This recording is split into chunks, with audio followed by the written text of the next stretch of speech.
What is up, everybody? I'm your Legendary Commander, and welcome back to Baldur's Gate 3. In this video, we're going to talk about my top 5 spells. Yes, there's a lot of spells, and how can you limit it to 5? Well, we're going to try here.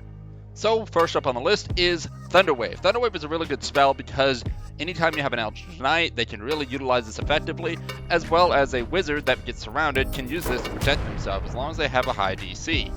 The ability to shove people away and then just be able to run because you've managed to clear all the opportunities of attacks that have gotten you, or just shoving somebody off the side of a cliff, is really helpful. And since it's level 1, it also doesn't waste so much in the spell category because, well, it's level 1 and not even level 2.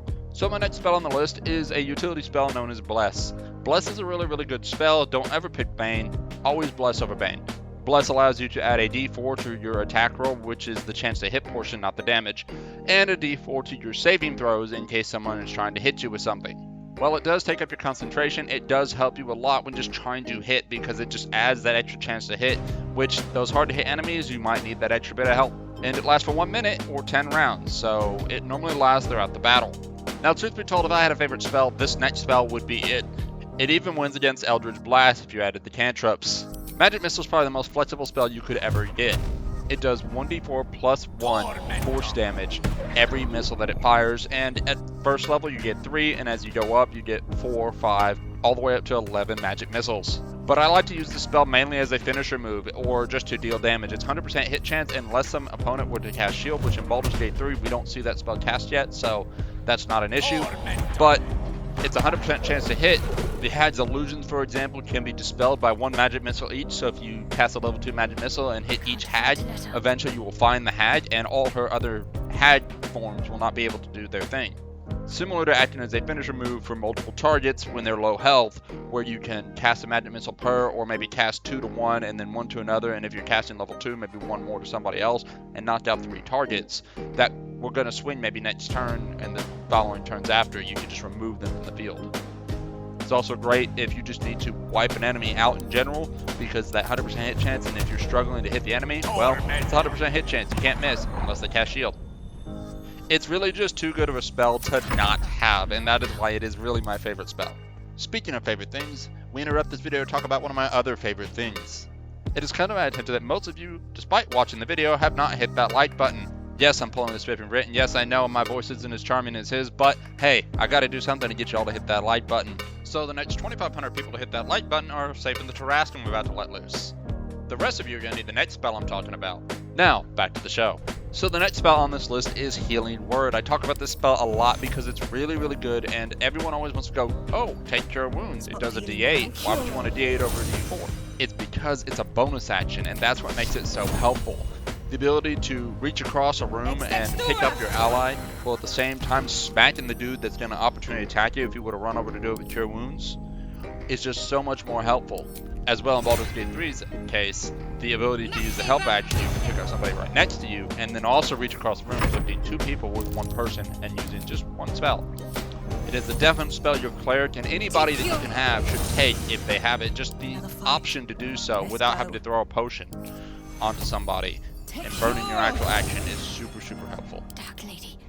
Alright guys, as we round out the top here with number 5, that is going to be not the best spell in my opinion, because that's Magic Missile, but Shatter, probably my next favorite spell. Not Cantrip though, we all know Eldritch Blast is better than Shatter. Shatter is just such a good spell in Baldur's Gate 3. Shatter does start to fall apart as you get to higher levels, it's not as good anymore. But at low level, it's really helpful against the enemies we fight here in Baldur's Gate 3. Fighting goblins with low health and dropping a Shatter could instantly wipe out 3, 4, even 5 to 6 creatures if they bunch up just right. No matter what, you're going to get some damage out of this spell, because when you cast this, at this point, none of these enemies have the ability to completely ignore when they fail their save. So this is like having guaranteed damage on your side. It's got a fairly decent sized radius. It looks like a 10-foot radius, meaning 20-foot diameter. This spell is just powerful with a 3d8 thunder damage, and it is really just the powerful AoE delivery system that we kind of need at this moment to really handle hordes of goblins. So guys, that is my top 5 spells, but of course there's going to be a bonus, because why wouldn't there be a bonus? And the bonus is a bit of a broken spell that I really enjoy, and you only get it right now with druids, and that is Moonbeam. Moonbeam does 2d10 in a 5-foot radius. It is radiant damage, which doesn't mean so much right now, but the spell itself is very, very powerful. You might think, well, it's such a small area and only 2d10s, but what makes it really, really powerful is that it can be positioned in such a way that it can actually get up to as many as 4 targets if they're grouped up well enough. More likely just about 2 at most, or just 1. But at the same time, once you cast it, the enemy takes damage upon your casting it. Then on their turn, they're going to take damage again. And then on the next turn, when it becomes you can recast it with the bonus action, and the beam disappears and then reappears right back on the same enemy, or wherever you want to cast it, which means you can also move it to keep it going for an entire minute. So once you recast it on the enemy, when it comes to his turn again, he's going to take damage. So basically you get 2 hits every turn, and you can do this every turn for a minute, provided you don't lose concentration. A lot of your weak enemies are going to probably die on the first round, and if they happen to survive the first round, be receiving 4d10s of damage, the next round they're likely to die, because by the time it gets to their turn, they're going to receive another 4d10s of damage. It is just a very directed, powerful spell that can do a lot of damage, and I really like this spell for it. But that is going to be my top 5, guys, and I hope you all enjoyed this one. If you did, hit that like button, don't forget to subscribe, make sure to tell your friends. But y'all take care, and I will catch you next time. Bye-bye!